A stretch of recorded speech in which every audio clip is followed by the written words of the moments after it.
Would you like to know the cold hard truth about network marketing when you actually hit the top ranks in your network marketing company? Would you like to hear what happens in your life when you start creating that income, that big income? It might not always be rainbows and unicorns like you think it is.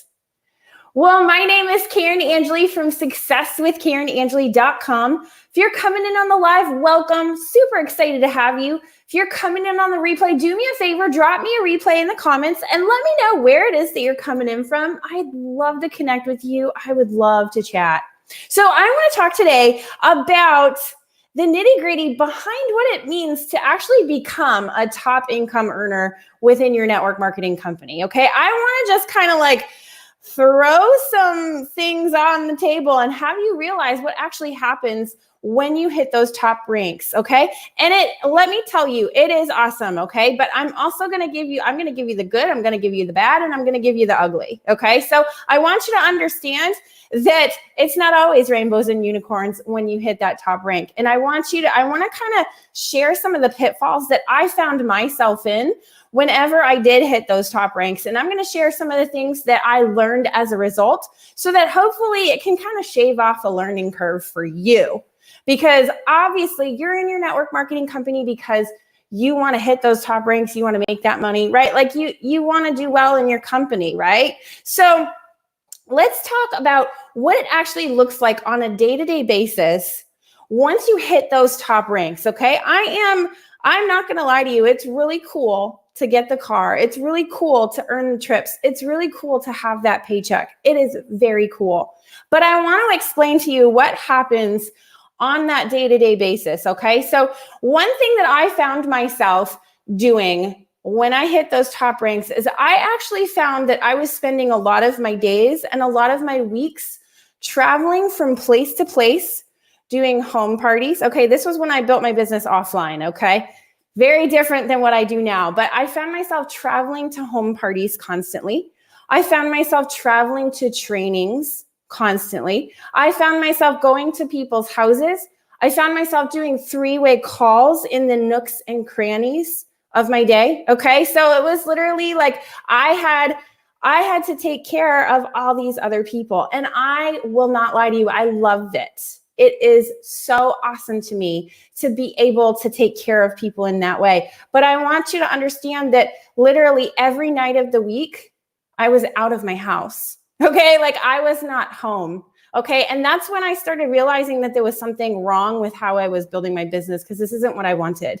Okay, so this was something that kind of jumped up on me and made me go, oh my gosh, this isn't exactly what I was looking for, because I felt as though I had created another job, right? Like I had felt like I had just jumped into this thing and I'm like, oh my gosh, now what do? I have to be out every night of the week. I'm not really able to be home.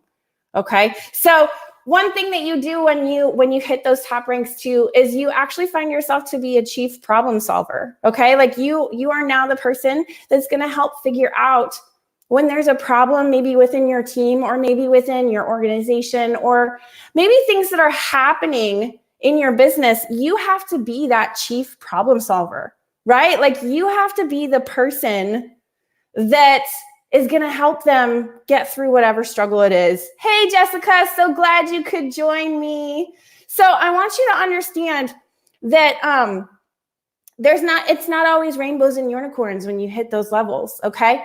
And you've got to ask yourself, before you get there, what do I have in place to help myself get through these things, okay? And another thing that I found myself doing was I found that I had a lot of struggle with attrition, okay? So what was happening is I was recruiting people or other people were recruiting people into the team. And what would happen is they would stay for a few months and then they would walk away. So it was one of those constant, I have to keep filling in the holes, right? Because if somebody walks away, I have to figure out how to fill in that hole this month so that I don't lose anything on my paycheck, right? Like that kind of got irritating after a while because I'm like, shoot, I have to continually keep filling in these holes. And I kept asking myself, is this how it's always going to be? Am I constantly going to have to be filling in the holes, working as hard as I did day one when I first started in my business? Right? Like I kept asking myself, is there an easier way? Is there a better way? Okay, so the demand for my time kept going up and up. And I was finding that as the demand for my time kept going up for my team, I had less time worrying about how do I recruit new people for myself, right? And so sometimes what can happen is you get into this managerial mode. And I will say, I feel as though I was pretty good about popping myself out of that managerial mode because I wanted to continue to grow my business. And so I did continue to recruit. But you have to understand that you have to find a way to separate your time so that you are able to take care of your team as well as take care of your own business, right? Like you have to figure those things out. And so I saw, as about 2.5 years into my business, I saw that there were a lot of pitfalls.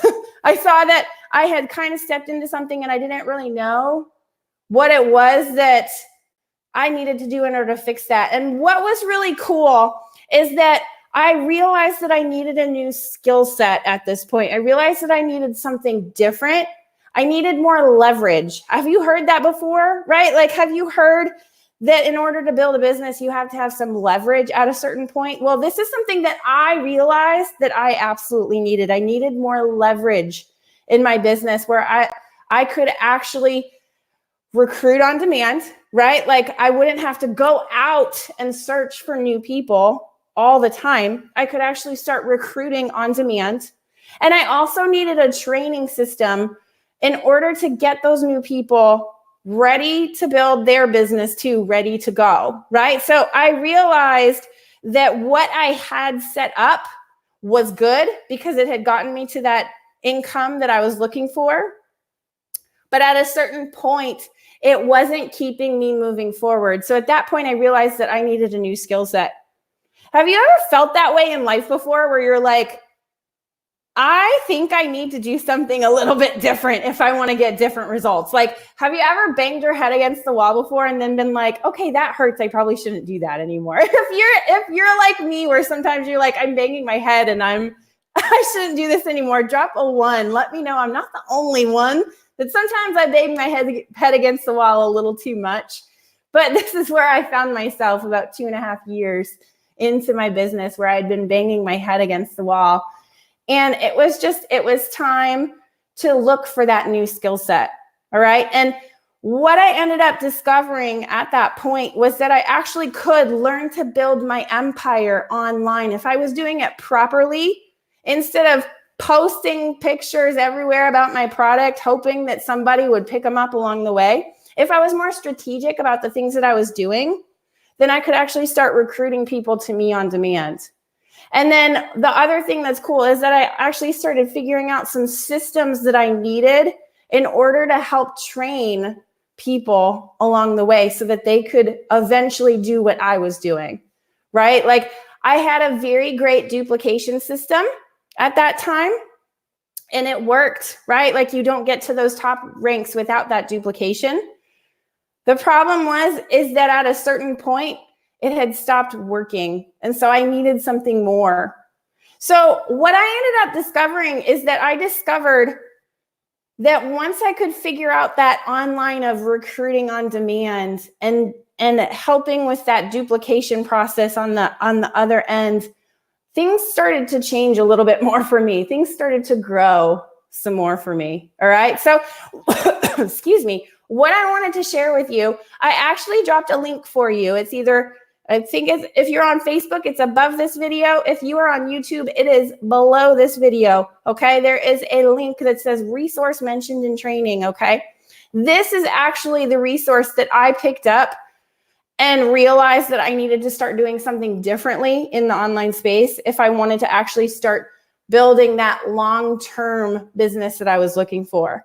All right, so I dropped that resource there for you. This is actually how I started learning how to become the hunted instead of the hunter in my network marketing business, where I actually could start attracting people my way in my business. All right, so do me a favor, go ahead and check that out in either one of those places. I left it there for you for a reason, because I want to see you soar in your business.